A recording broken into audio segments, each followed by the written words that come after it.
Happy Sunday. Happy Sunday. Experts are changing up things a bit. They're changing their predictions once again. My predictions haven't changed though. They waver, but that's usually when the data wavers in a way that I think you guys need to know about. But we're going to get into the article in just a minute. I'm going to say the same thing I did last week at the beginning of the show. If you have not prepared for hurricane season, this is the time. Like get your stuff together. It's hot out there. The Gulf is hot. All the waters on each side is hot. California's going to get their first like hurricane, and I don't know what they say, like since not the 30s or something like that. Just be prepared. It doesn't matter if you live in a house or not. Be prepared for something like that. So yeah, somebody said they're from Central Florida. I lived in Central Florida during Hurricane Charlie, and we weren't prepared. We were not prepared for what would happen after that. So, yep. Hello from New Mexico. Hello, Peanut. Hello, Susan. Hello, Diamond Rush Media and Fuzzy Dice. Fuzzy Dice and Diamond Rush. I wonder if they're in in the same area. That seems like something you would do in Las Vegas. Roll some fuzzy dice, hoping for some diamonds. There it goes. Look. So it's going to go up through Mexico, and then on late today it's going up through the United States at the bottom of California, and then it's going to end up like in Nevada, which is weird. Yep. Wow. Unbelievable. If you guys live in the California area and you start seeing a bunch of rain and stuff, let me know, because I'm truly interested. I find out more from my subscribers than I do from the national news, because it's all filtered out. They make it look whenever the national news gets a hold of something, it's kind of like a blurb of a story, but I want the real story from the real people that are living there. So yeah. Hello, Andrea. Adrene. Hello, Adrene. Andrene. Hello, Suzanne. Hello, Spiritual Couture. Spiritual Couture Collection LLC. How are you? Salty Sailor Mike. Hello from San Diego. All right. Yeah. So if anything, I want you guys to be prepared for that. So today we're going to be talking about what the experts are saying this week about the housing market and what their predictions, how they've changed them. We have an article that came out from Fox News, I believe it was. Fox News. If Eddie wants to pull that up on the screen for me, I greatly appreciate it. So Crystal said, let's see here. While waiting, I've been watching your old videos. Saw one about a tree. Now I'm online shopping for trees. Okay. Oh, was that my that was probably the one for the green thing. All right. So real estate brokerage giants predicts a tough market for the remainder of 2023. Redfin CEO Glenn Kelman said the real estate market is at a standstill. Have you guys ever looked up this guy? Like, honest, Eddie, pause right there. So this guy right here says the literal funniest quotes I've ever heard in my life. One of the times he was blaming the shortage of workers wanting to build homes on dope smoking. I'm not making this up. I even put it in a video. Like, that dude literally just said the reason why people aren't building homes is because workers are smoking dope. What the heck? Anyways, all right, let's hear what they say. Eddie, if you could scroll down just a scotch so I could read that. Please, sir. All right, here we go. Well, the U.S. Oh, hold on. Eddie, you're going wild here. While the U.S. home prices, renters don't have much to optimism. The market right now, one real estate brokerage giant added another woe to this year's landscape. The housing market is at a standstill. Redfin Glenn Kelman said, "Hey, Eddie, I can't. Can you? While I'm reading, can you not do that? Thank you."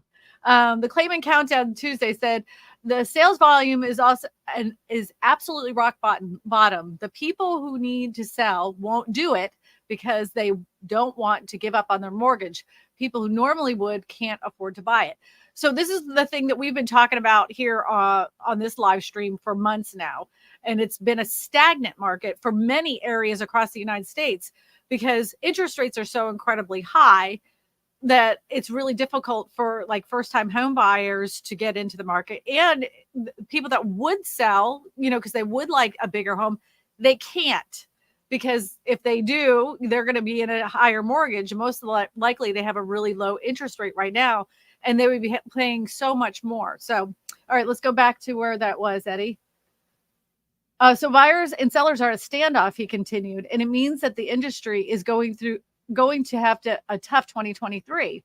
A new Redfin report released this month found that the share of billion-dollar homes, is on a rise, as nearly 1 in 10 U.S. homes are worth at least $1 million, close to June's all-time record high of 8.6%. Man, I wish I had a house that was worth $1 million. As home prices remained elevated, new construction stays struggling, as recent data from the National Association of Builders indicated builder sentiment dropped 6 points from July to August. The builder sentiment, this is one of those indicators that determines if home builders are going to continue to build. The thing is that no matter where the builder sentiment has been for over 10 years, they still haven't been building enough homes. There's not enough incentive for them to do it. And the only homes they're building right now are the really, really, really big houses. And that doesn't really help the housing market, because we really need more affordable homes. So anyways, the combination of high home prices and mortgage rates puts the real crimp on the average home buyer, who typically moves into a bigger space. We didn't feel the effect immediately through 2020 and 2022, because so many Americans have moved to less expensive cities. But now, as they're moving to a return to office, we're seeing more people try to afford places like Seattle and Denver, Portland, and Dallas, and even struggling to do it, the CEO explained. So what we need to do is build more houses. Who has been saying that for the last 4 years? Me. It's time for local governments to step up, and state governments and federal governments to get the red tape out of the way, and let's do our job by putting more supply in the market. And this is like one of those things, they're not asking for the government to make more houses. What they're asking is for the government to allow for people to build these houses without the process to get a subdivision started to the point where they actually are even pouring the cement is so incredibly long, and they can be tailored down a lot. But everybody's got to have their hands in their in the pocket of these builders and developers before they ever even scrape the ground. There's a lot of red tape that can be eliminated. It's ridiculous. And let's say, look here, permitting times. Our builders are happy to go through, our builders are happy to go through the permitting process. That's part of the land development process, but it really doesn't need to take 6 months to do it. Or does it really need to take the cost overruns? Does it need to take a revision or re-revision after re-revision? Because they'll do a revision and they'll say, well, just fix these 2 things. And then you go back and you're like, yeah, we fixed these 2 things. And they're like, well, we need you to fix these 6 things now. Well, why didn't you say that the last time? Oh, well, just fix those 6 things and you should be fine. You fix those 6 things. Then they're like, oh, you don't have enough fire hydrants. You're gonna have to put those in there too, and make sure that the city will allow for that.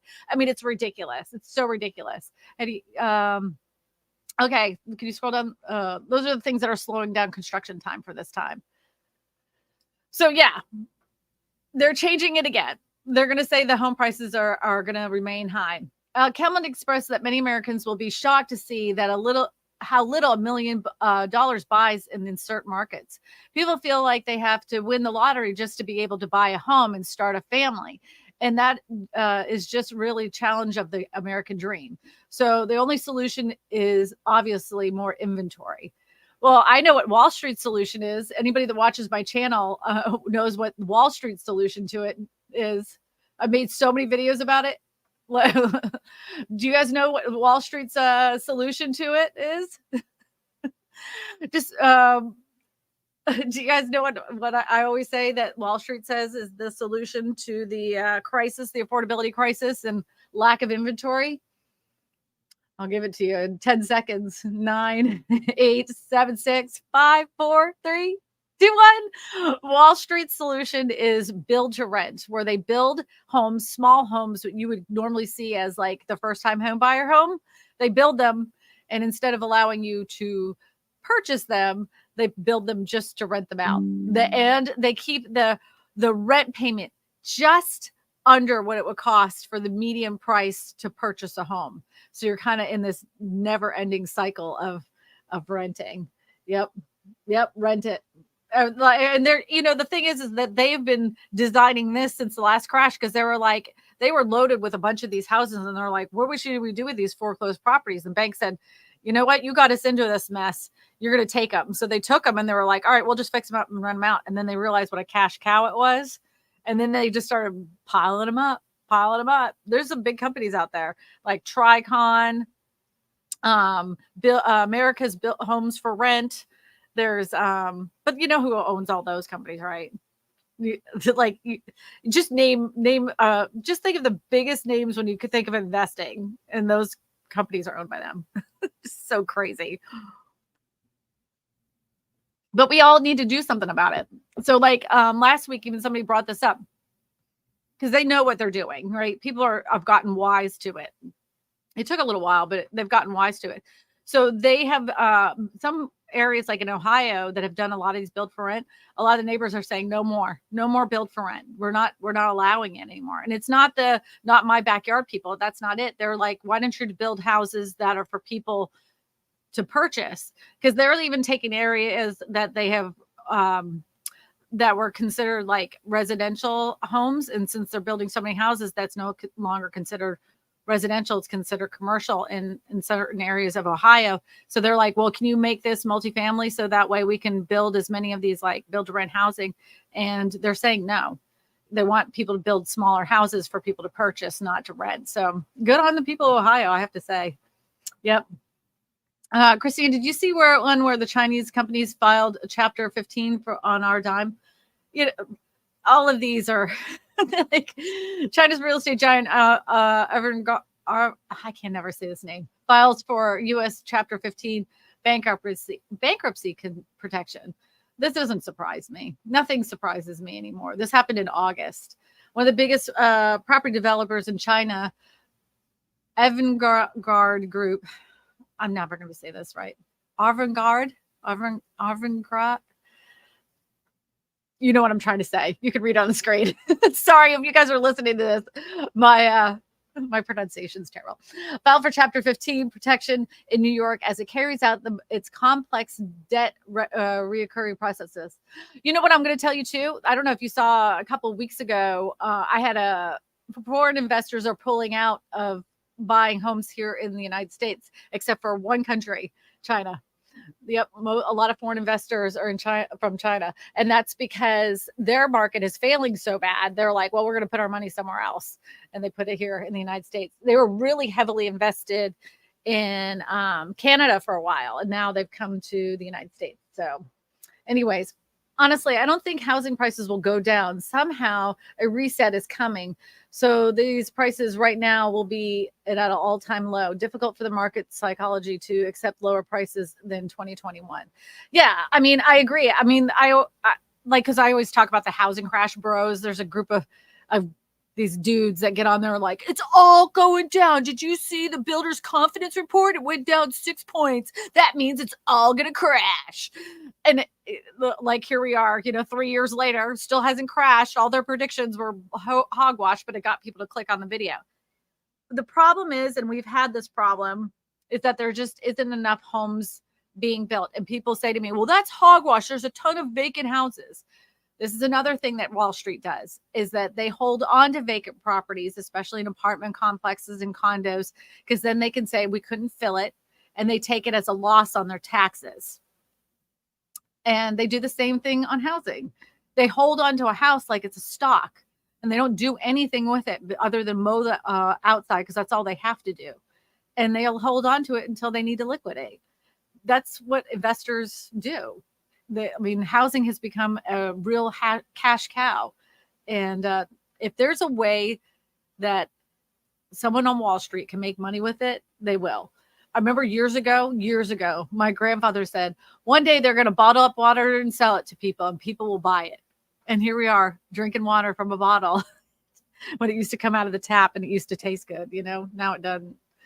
So anyway, sounds like Kristina has a cold. Eddie sometimes says that I sound like I have a really nasally voice, and I don't know. I don't feel like I have a cold. I did have sushi the other night, and I was like the. I don't know what was wrong with that air conditioning in there, but I could not breathe. Same with us, Suzanne. Suzanne's saying it's 98 degrees with the heat index at 110 in Central Florida.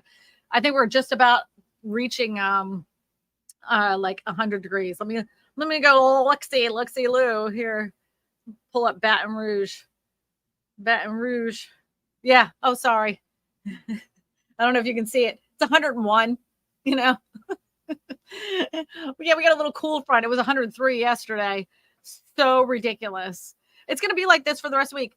Yeah. Wednesday and Thursday it's going to be over 103. This is the hottest summer that I've ever lived in Louisiana. It's terrible. Oof, the weather situation just hit 112. Yeah, lawnmower. Look at that. Yeah. I like this weather. It affects your homes too. Like this kind of weather, this isn't normal for homes to experience this kind of thing. So I want everybody to go around their house and start checking like the caulking around all your edges and stuff, because it's so hot it can start like pulling away from the edges and everything. When the winter comes around, you're going to want to check all those things to make sure. Do it now, before it's too late. Check your weather stripping as well. Check all the paint around your house, because this weather is not really great for paint either. So just look at your house. Time for a little cleanup. Soon as the air whispers a little bit of fall, be prepared. Already have all that stuff ready in the garage, ready to go. The Houston area is seeing a drop in prices in the 5K to 10K range, but that's for houses that need a lot of work too, or that were built in the 60s. But this is an opportunity. If you find houses that are like older, if you gave me a choice, if you said to me, here's a house that was built in the 60s and here's a brand new house, which one would you pick? Me personally, I'm picking the house in the 60s. I don't know, like the house that I grew up in like seems to be better built than the house I live in today. Forgive me, builder who built my house, but that's how I feel about it. And, you can always put in more insulation. You can always fix up an older home. It probably has a bigger yard than that. The house that was built in the 60s, I bet you has a much bigger yard than that brand new house. Those brand new houses barely have yards anymore. So I don't know. I like the charm of an older house. I saw a house that was like one of those A-frame homes recently.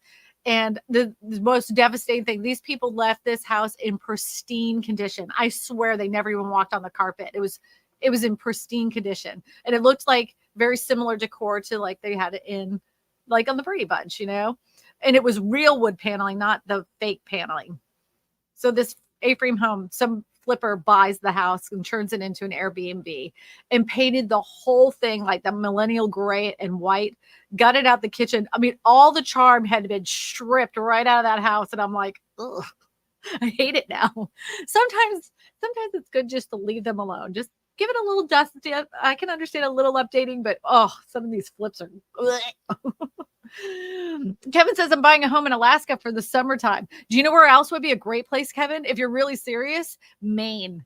There is a lot of good deals in Maine. And it's the first time in like years that Maine has seen an increase in population. It is beautiful out there. Beautiful. That's where Stephen King wrote all his books, right there in Maine. He's from that New England area. But yeah, it's absolutely stunning. And the population has grown quite a bit. And Maine is tiny home friendly. If you guys are into the tiny home thing, they are very tiny home friendly. They're trying to increase their population because it had been decreasing for a long time. Oh, you're in Lafayette. I know that area. Eddie, isn't that where we get our boudin from? Is it from Lafayette? I don't know. Eddie will let me know in the private chat. He won't get on the intercom. Yeah, I would love to go back to Maine. It's a lot cooler. Oh yeah, Eddie's let me know right here. Here we go. Lafayette. Oh, he goes to Scott, Louisiana, in Scott, Louisiana. I guess that's close to Lafayette. All right. Eddie, if you have any questions, please put them in the chat. Just put the word question first so Eddie can put up on the screen, and then I'll answer them. Gamer Geese says, the only deal I see is older homes with plumbing and AC problems. The issues are silly older floor plans that don't seem to work anymore. Well, the good thing about older floor plans is they had to be like super wall happy. They wanted to make everything into a room, right? So there's a lot of unnecessary walls that aren't load bearing. So you can take some of those down. I will pre-warn you because I have an open floor plan house and I complain about it all the time. I will never have a kitchen that's open up to the living room, that's open up to the eating area. Because anybody that's watching television in the kitchen and you're like doing all the stuff, I'm sorry, anybody that's watching television in the living room and you're doing a bunch of stuff in the kitchen, you can't even talk because the TV's so loud, but the TV's loud because you're making noise in the kitchen. It is exhausting. Like sometimes if you have a bunch of people over, by the end of the night, you're like, I was screaming all night long. Never an open floor plan again. Ever, never, ever. Never. Yeah. Open floor plan equals noisy. Yep. And then, like anything drops, you can hear it across the whole entire house. It sounds like it was like right there. Nope. Yep. This is a great screen name, Bread and Gatorade. Yes, homes have a usable lifespan. The fact that people buy them as investments is crazy, in my opinion. As birth rates continue to decline, this will self-correct, but not in our lifetime. And some people are saying that, it's been, I don't know if you guys have seen the statistics, but younger generations are doing worse financially than the older generations. But they keep saying, the knowers of all, keep saying that, not to fear younger generations. The older generations are going to pass that wealth down to you. And, like it made my brain start thinking, like, oh, I guess if they had an older house, they could pass it down to their Gen X millennial children. And I was like, but wait a minute. If somebody's getting older, because most, boomers live a lot longer than generations before that because we have better medical technology and advances. But a good portion of them, whenever you get sick and you need like home health care, that home ends up belonging to the state. Like, because for instance, if you need to go to a nursing home, the state comes in and says, okay, well, you have all these assets and we're going to use them to pay for this facility to take care of you. And of course, the elderly person's like, thank God I had this so I can get taken care of. But they bleed that thing dry. And they will quick. And anything that was left to pass down to generations is eaten up. So just think about that. If you're concerned about that, I strongly suggest you meeting with a inheritance attorney in your area and set up your will correctly. So those kinds of things, if you're wanting to protect your little nest egg, your little wealth, and pass it down to family members, to go ahead and meet with somebody like that, so that income and assets can be passed down to family members. Just remember that in the future. So, all right. Lawnmower says, question, do houses become perishable if they're held on too long? Well, if you don't take care of a house, boy, have you ever seen a house? It becomes perishable. Like they will rot. They like here in Louisiana, we have termites. Those formosum termites, they'll eat up a house in a few months. It doesn't take them long. And then I've seen like the forest take over housing too. Like the nature comes back and just gobbles it all up. When I lived in Georgia, we had like this massive kudzu problem. I don't know if you know what this is, but it's like this giant vine that, in the wintertime, it gets kind of burned off and you don't really notice it. But in the summertime, it spreads like wildfire and it will cover up all these trees. Well, this one area had been covered in kudzu for so long and they had figured out how to control it. And then when they started getting it under control underneath there was a house. There was a house underneath all that kudzu. Somebody said, yummy, boudin. I love boudin. Boudin egg rolls is my new favorite thing. I love me some boudin egg rolls. And they also make king cake egg rolls. Those are delicious too. Birth rates is climbing high in so many countries. It's just not the US, Japan, and other developed countries. Yeah, I mean, we our birth rates are down here. There's all sorts of reasoning for that, but I think some of it is just, people, even kids, they date a lot older. It's just not something they're rushing to do. When I was a kid, like I couldn't wait to have like my boyfriend, and like I just wanted to get started on my life. But kids are like today, they're like, I don't need a boyfriend. They're kind of a pain. Like, I don't want to deal with that. Both my girls are like, I have school I have to worry about. I'm like, boy, I wasn't like that. I don't know where they got that from. But both of them were. 2024 will be rough for a few reasons. Oh, I'm so tired, LA prepper, of living in unprecedented times. When it comes to housing, I really would prefer a normal market. But even when it becomes a normal market, there's going to be some Yahoo out there that just decides that they're going to make it sound like it's all coming apart. There's always somebody that tries to find some fragment of bad news and make it into this big deal. If the job market collapses and we have a record number of job losses, that's when we'll see home prices start to drop, because what will happen is that people are going to be forced to sell. And when people are desperate and forced to sell, they'll take less for their homes. My worry is who's going to end up being the ones that are scooping up those homes. Is it going to be the average single family, homeowner, or is it going to be like some big investor on Wall Street that's scooping up those homes? That's my biggest concern. That's what I worry about. So if you have a question, please drop it in the chat. Eddie will go ahead and put it up on the screen. If you have an awesome comment too, Eddie will put it up on the screen. Somebody said that. Unprecedented job losses. Yep, it'll be unprecedented. That's all right. Question. I'm a home inspector and builder. Our market is slow because there's no supply. Your area? So we've gotten a little bit better here in Baton Rouge. We've increased supply. There's like things are still moving. Don't get me wrong. But we don't have as much selling because of the fact that it's not really under that umbrella of affordable. But if you have an affordable home, it's going to sell. It's going to sell. It's going to sell. We just didn't, and we never have had a market where it all fell apart.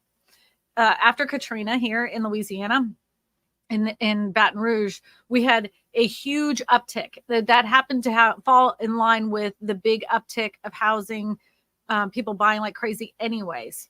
And nobody could really purchase homes down in New Orleans because, everything had been flooded.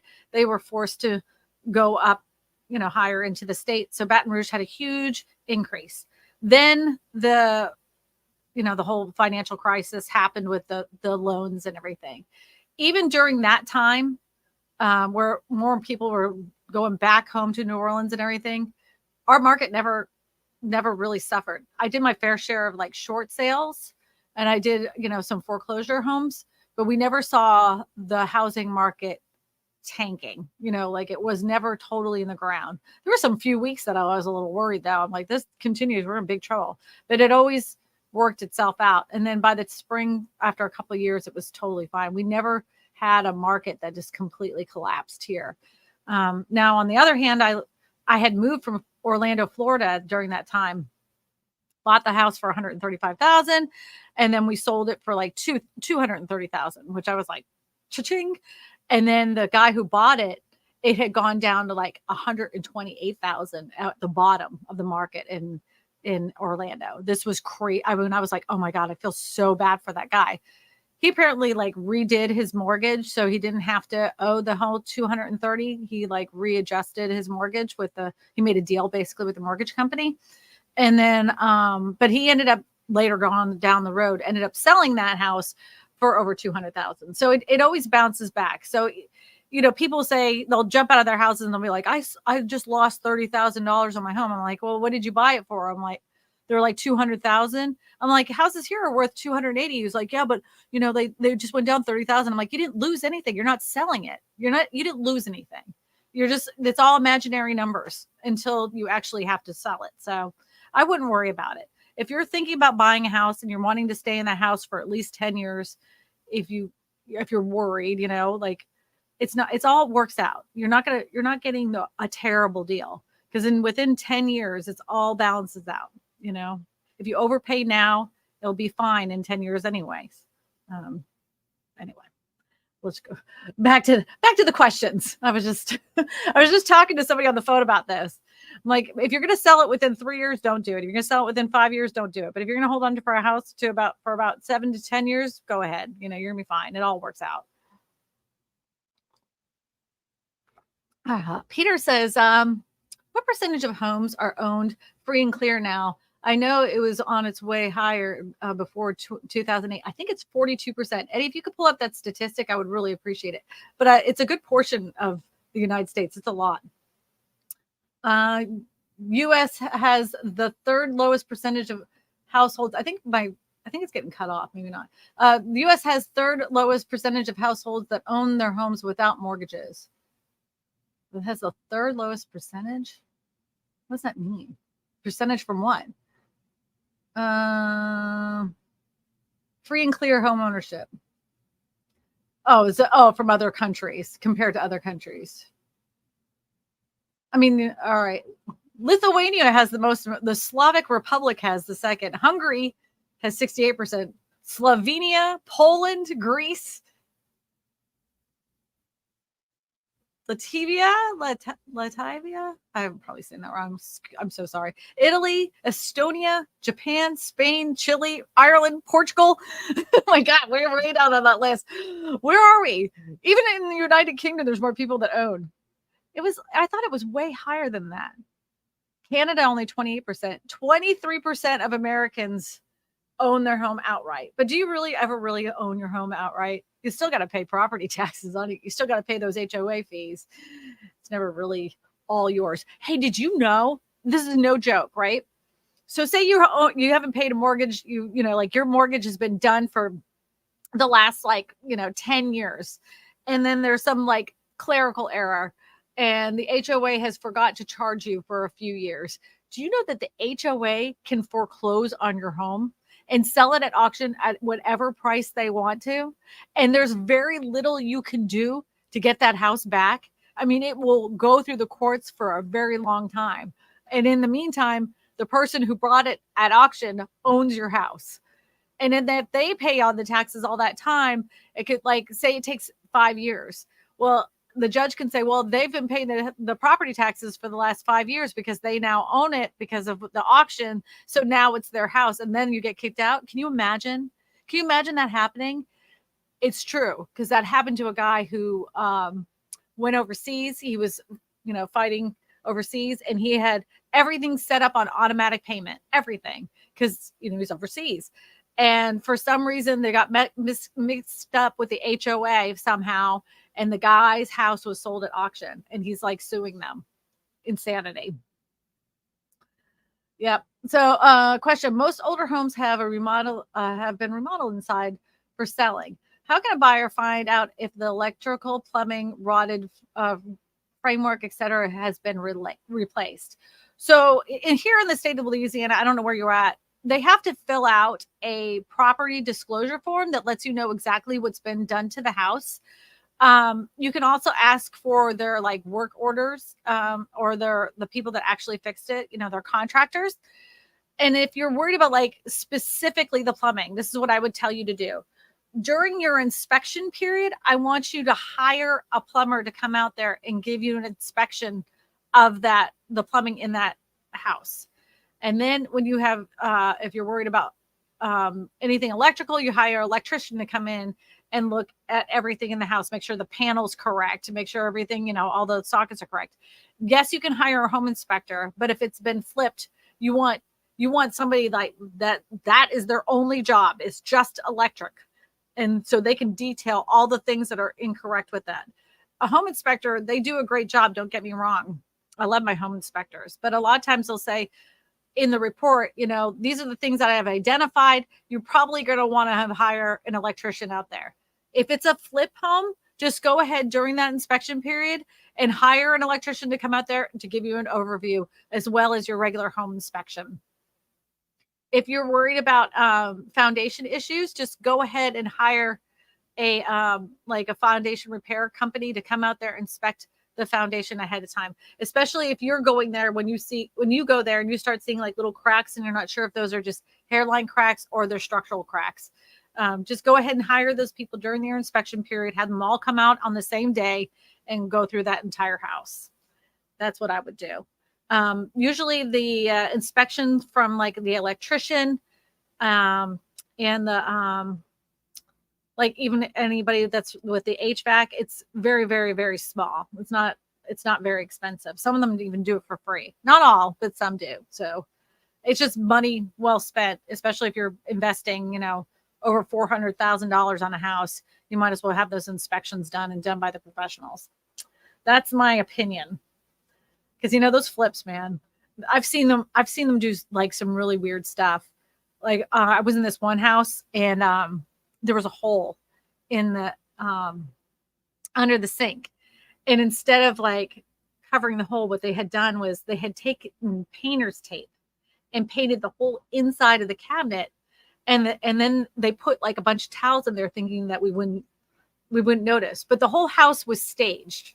Everything was like kind of fake, fake flowers and everything else. Why would they put towels under the sink in the master bathroom? Like that was just so weird. Like nobody's going to put towels in a staged home. Like this is so bizarre. They weren't on the counter. They weren't on the inspector was like, hold on a minute, pulled these out. And he's like, he stuck his finger right through it. And he's like, this is tape. And the tape, the hole was like this big.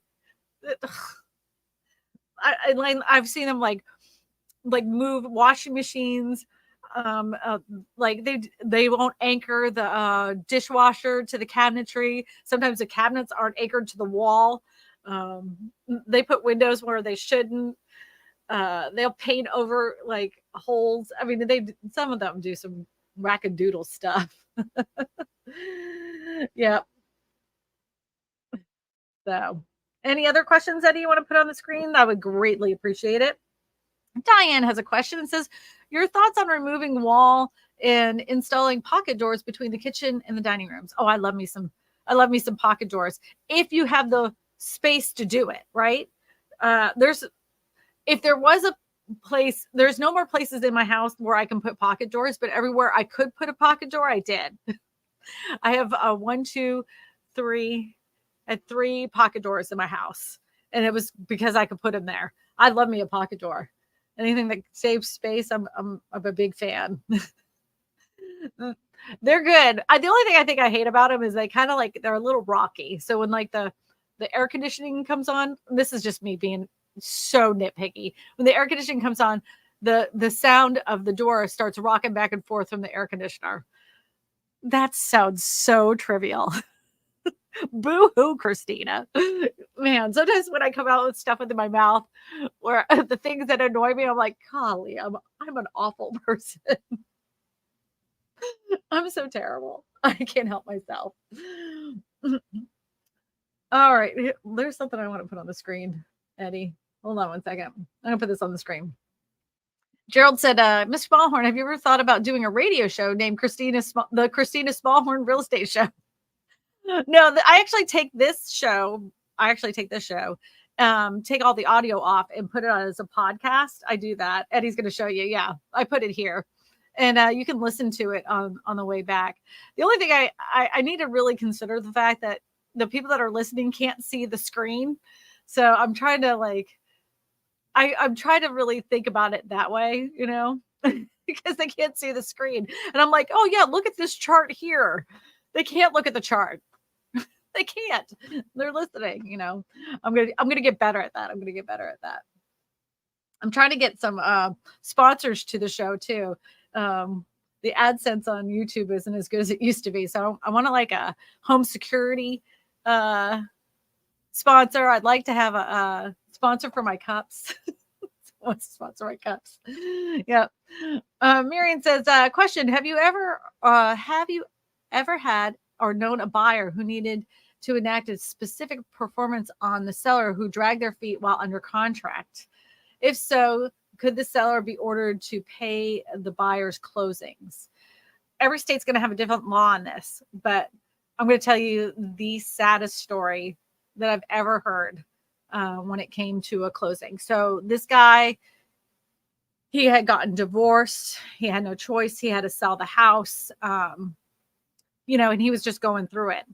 And he was kind of dragging his feet the whole time. So the buyer was like, look, we're closing on this day. You're going to show up. The first time the guy didn't show up. The second time he showed up, he was forced to show up. And what he had done is every time that the buyer said, okay, look, I noticed you haven't packed up anything in your house. For every day that you haven't closed, I'm going to have the title company withhold X amount of dollars, and then you'll get your check once it closes. So it took I think another 6 weeks. So he was paying per diem per day to stay in that house until he actually got their stuff removed. Fast forward, moving company comes in there, everything's out. The buyer says, okay, that's fine. Everything is out of the house. And so the next day the buyer is going to move in. When he goes to the house and it's really dark and he just felt like something was wrong. And the seller didn't make it after that. He got so depressed, he didn't make it after that. And so then they had to, the family members had to clean up the whole entire house, and it was a real mess. That was one of those ones that always sticks with you, because you just never expect something like that to happen. Yeah. So yeah, you can sue for specific performance. You can work that out with the real estate attorney. You can sue them per day, per diem, per day. You could, there's all sorts of ways you can handle that. I don't know if it will cover completely your closing costs, because that would have to change the closing documents. There's other ways you can handle it, so that way, if they're dragging their feet, you can get your money. Well, that was depressing. Way to go, Kristina. Bring a bummer down to your old crew there. So fun. Leave it to Kristina. So cheery, man.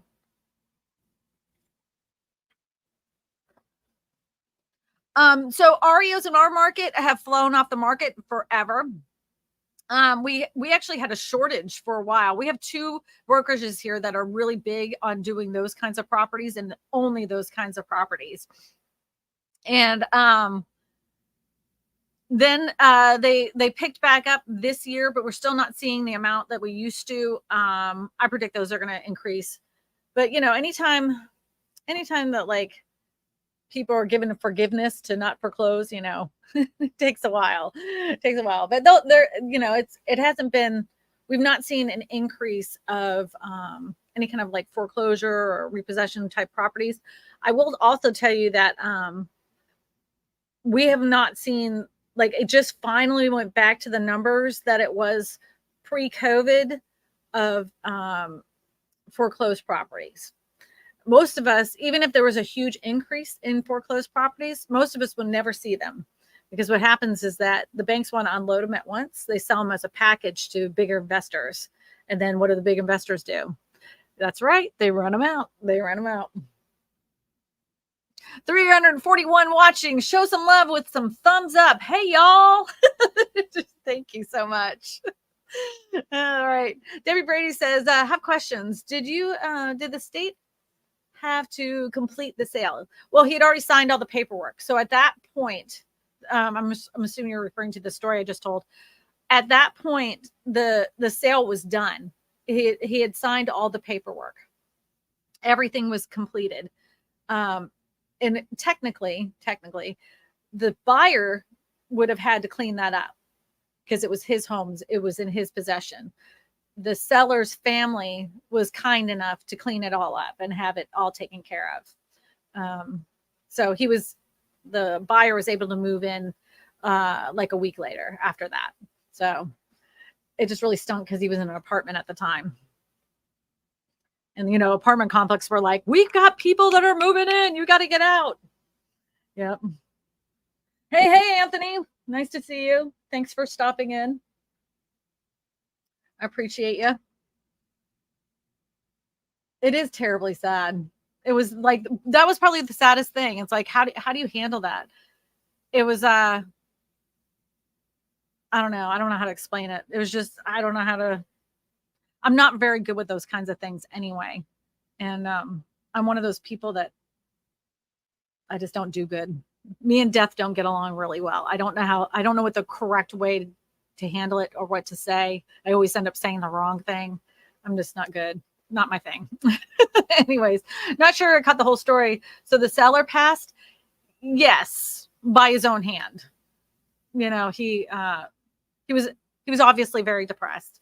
And the weirdest part was, this is the strangest part. The buyer, when they met the seller for the first time, told me, that guy is super depressed. I'm concerned he's going to do something to himself in that house. He told me that. He had said it for weeks ahead of time, for weeks. And he was like, this is why he's dragging his feet. This is why he's dragging his feet. He recognized it right away. It's like they had like locked eyes, and he knew. He like read into his soul. And then it happened. He was like, I told you. I knew it. I knew it. So crazy. Yeah, I don't recommend that. Yeah. Yeah, me too. Yeah, if it was my own death, I would handle it just fine. I'm not even thinking about it afterwards. Promise you. I'm on a new adventure. And I'm always all in for a new adventure. Yeah, Noreen, that's terrible. Not sure I'd want to buy that house after that type of incident. I was concerned too. There is no law in the state of Florida, like there is in some other states. Like if someone is no longer with us and it was happened by like certain circumstances, in some states you have to tell the future buyers. In other states, it's not a law. Like here in Louisiana, you don't have to tell anybody if anybody passed away in the house. But I think in New Jersey you do, and I know in California you do. And then in New Orleans, like people want to always have their house like listed as a haunted house because they get on the haunted house tour, you know. But it's a whole process. You can't just get on. You just can't get on like the haunted house tour, you know. Like, so you guys got to give me some questions here today. The other thing, the reason why they don't make you disclose that, by the way, is here in Louisiana, they say that if someone has deceased in the house, it doesn't pertain to the house itself. Like the structure of the home does not change because someone passed away in it. But in other states, they look at it differently. And I kind of agree with that. I mean, just because someone is no longer living and that happened inside that house, it doesn't make the house, the walls, the foundation, the ceiling, any of those things will still work in the same condition that they did before the guy or person passed away. So that's the reason why that's not a that's why here in Louisiana it's not a law that they have to disclose it.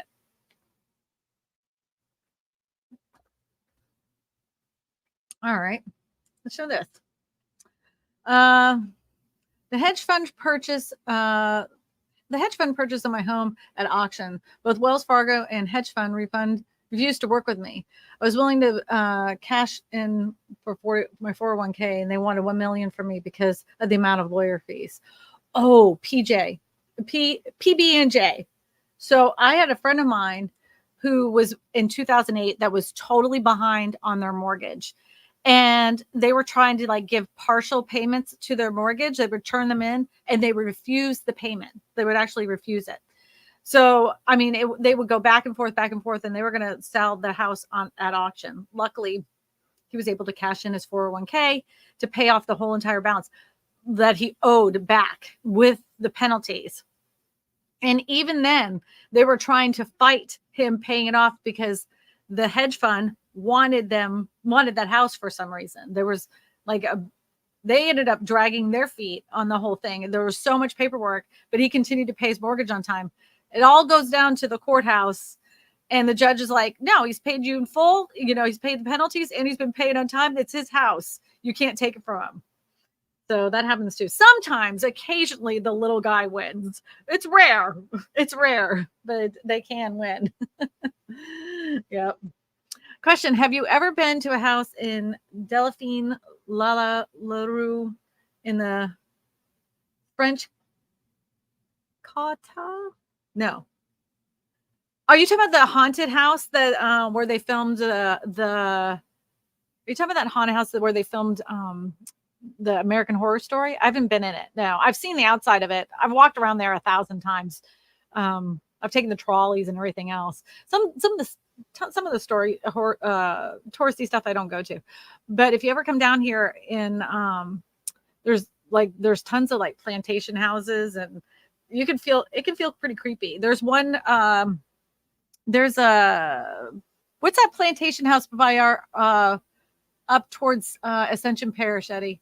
Is it Plantation Oaks? I think that's what it's called. And they have a haunted house tour, so you can go at night, and they put out all these creepy porcelain dolls and stuff.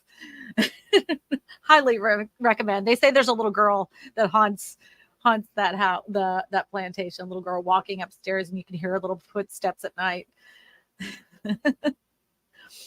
So. All right, here we go. This is a good question. This is, what about tax incentives for home sellers to sell only to owner occupants for first-time home buyers? Could that work? I've suggested that. I mean, I've said it out loud. That doesn't mean I get anywhere. No one's been listening to me. I think that's a great idea. So the shortage of homes is a problem. But years ago, you guys would probably remember this, whenever there are so many houses on the market, they were giving first-time home buyers incentives to purchase, and they were giving them like $10,000 to purchase a house. I mean, $6,500 at one time. If you took it the first time, they made you pay it back, but the next times they didn't make you pay it back. That worked out really well. That could be a way to incentivize home sellers to sell, and because they could get a tax incentive at the end of the year, because they sold to an owner occupant. I think that's a fantastic idea, but I don't make the rules. If I did, things would look a lot different for everybody here, a lot different. It says, oh yeah, the homeless house. Yep, that's it. Homeless house. Thank you for reminding me, Eddie. I could not remember. I thought it was like, I don't know where I was thinking. Maybe that's the wedding place. The other place is the wedding place. All right, everybody, if we don't have any more questions, I'm just going to go ahead and wrap this up. Oh, Peter's got a question. He came in and had the slide here. How long can an interest rate keep going up with the impacting nominal pricing? How long can interest rates keep up? Well, the thing is, all of this, the Fed, all of this, it's not to help us little guys. It's to help big businesses. So they're just seeing how long they can push us to see how much we can tolerate. They say they're tampering down. Every time he says it, I'm like, Jerome, I don't know. Well, I don't know. I don't know how long. I wish I had a magic ball to tell you how long. I don't know what numbers they're looking at, because at any time that inflation happens, all it does does not help the little guy. It really does hurt with the shrinking middle class and low income wage earners. That's who gets affected the most. I went and bought groceries the other day, by the way. Oh my God, ridiculous. I was like, this was $81. And I said, Eddie, we're going to go shop at Winn-Dixie. He's like, oh, it's worse there. And I'm like, and then I found like an old receipt that's in my purse, because I'm one of these people that keep my receipts forever.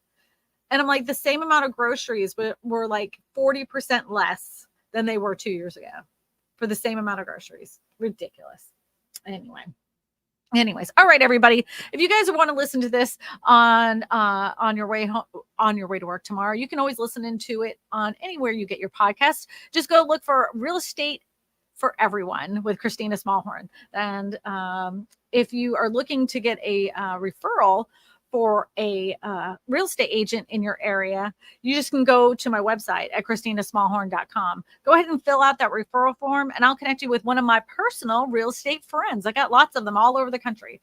If I can't find you one, I'll tell you too. If I don't know somebody in that area, I'll just say, I'm so sorry, I can't find you anybody. I don't know anybody in that area that I can personally recommend.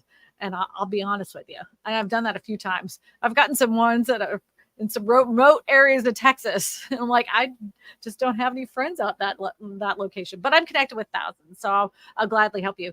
Another thing too, if you guys happen to have a real estate friend in your area that is looking to get into YouTube, my friend Joe Eves and I have started a YouTube real estate course that we help real estate agents make their own YouTube channels just like this one. So let them know, pass it along to them. It's the Real Estate Video Geeks, Real Estate Video Geeks. And yes, I'm the main geek. And I even do this thing where I go, so, yep. Oh, PB&J's got another one. It says, how does the Wells Fargo change a loan from a government loan, Fannie and Freddie, to a non-government loan? That is for a lender to answer. I do not have the answer for you today. I'm so sorry. All right, everybody, you have a great week. Stay ahead. Don't let the media get in your head, because a lot of times when they're saying all this stuff about home prices collapsing, it's just for you to click on the news article and then read into the news article. It's not true. Home prices are not collapsing. So, all right, everybody, have a great week. Talk to you soon. See you next Sunday. So long. Bye. Oh, I need some music on. Look at this. I'm gonna jam out. Ooh, I like this.